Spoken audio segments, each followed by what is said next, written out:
Good morning. Welcome to another Think Tank. Today is Tuesday, March the 1st.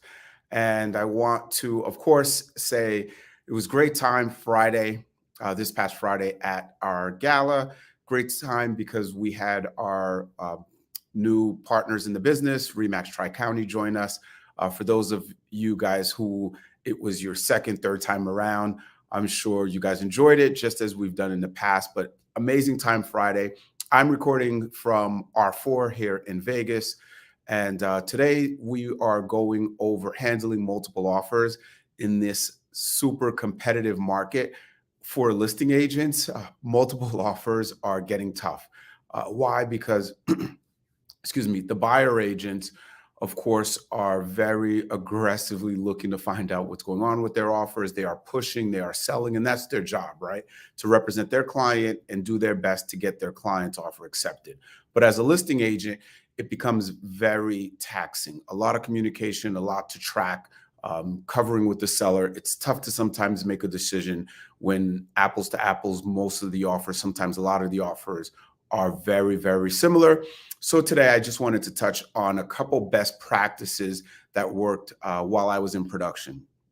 Number one, let's start off with emailing the offers right away to your clients. The reason you want to do that is per the New Jersey offer confirmation form provided by NJAR, you are supposed to submit offers within 24 hours. So do not wait and say, I'll send them all at once, or I'll print them all, and then I'll go over to the house and sit and talk. It is best practices to email them all to the client right away.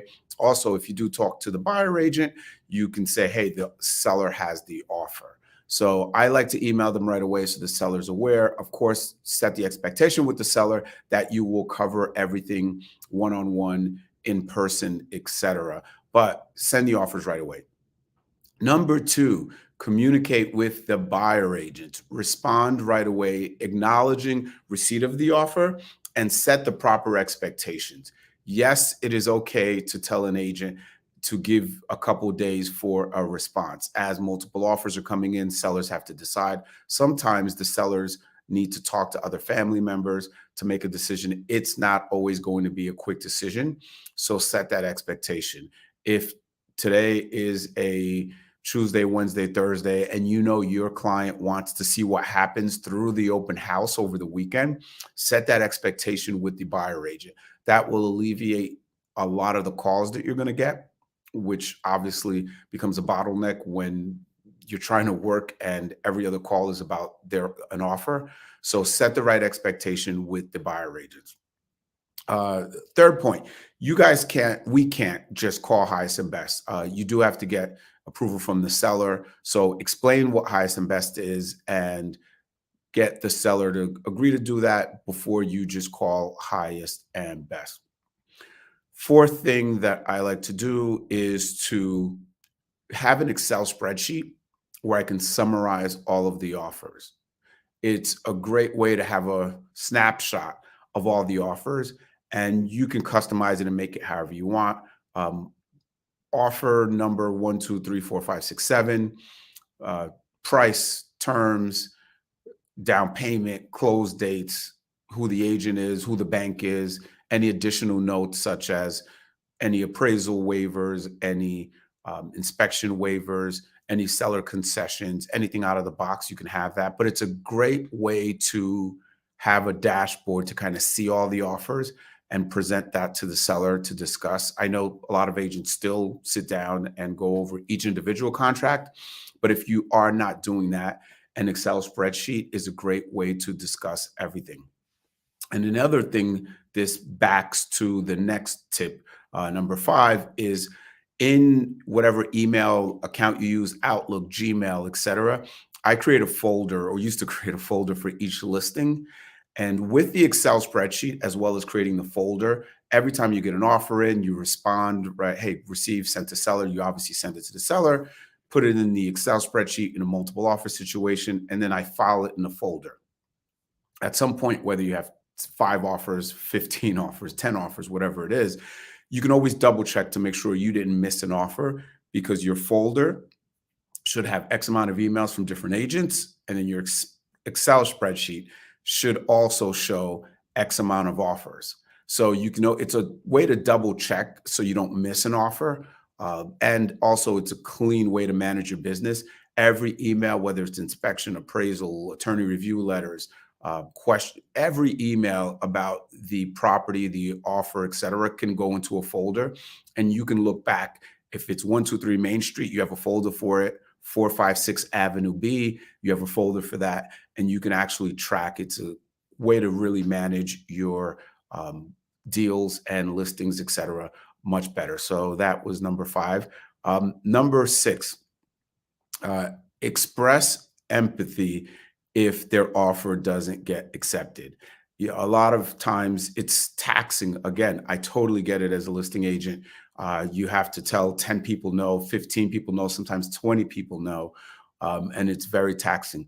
Create a form email and cut and paste that, or BCC everyone and just respond. But be empathetic. It's your reputation. You also have to work with the agents again, most likely, and just say, sorry, offer didn't get accepted. Buyer agents need a little more to give to their clients sometimes. And of course, you don't have to get into terms or price, but say, seller really had to think about it. It was very hard making this decision. If the seller was also a buyer and was in a multiple bid scenario, talk about that. Say, seller totally understands. They just went through a multiple bid scenario in trying to find a home. If your seller's an investor who's gone through multiple bids, say, seller totally understands. He or she's been through multiple bids as well, trying to find homes and understands this market. Just be empathetic. It goes over well, rather, with the buyer agents and helps humanize you. And sometimes buyer agents do look at some listing agents as, being a little robotic in their response and not helping them educate the clients. So I think that's number 6. Number 7, if you do folders, you have an Excel spreadsheet, it's very easy to circle back if something were to happen to the deal. And that goes a long way with the buyer agents. And again, it's your reputation. You have to work with these agents again out in the field.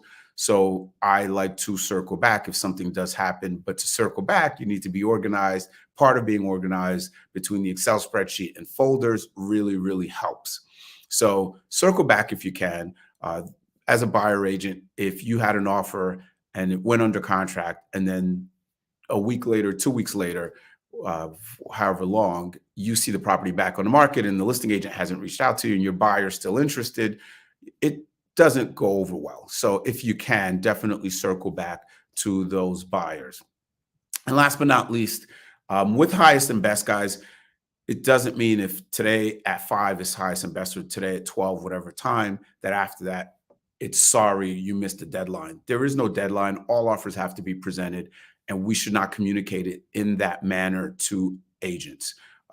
All offers always have to be communicated. Even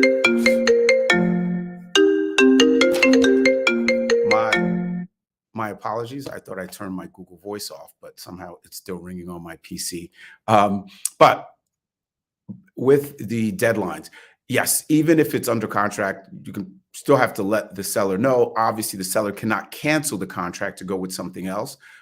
If it's an attorney review, if it's past that noon cutoff for highest and best, you still have to present offers. And oftentimes we know this. You go back to 5, 10, 15, 20 agents and say, sorry, your offer wasn't accepted, and a buyer steps up. They increase their offer. They change their terms. That has to go back. So just keep that in mind. Too often I see, and glad to say not from our agents as much, but see, oh, well, it was 12 o'clock. Sorry, you're too late. There is no too late. Offers have to get presented. And if that comes up, definitely reach out to us as we can help if we need to intervene, etc. So those are my tips on managing multiple offers. Let me see if there are any questions. I do not see any questions. So thank you for tuning in. If you need any help with any of this, reach out to me. Happy selling, everyone. Take care.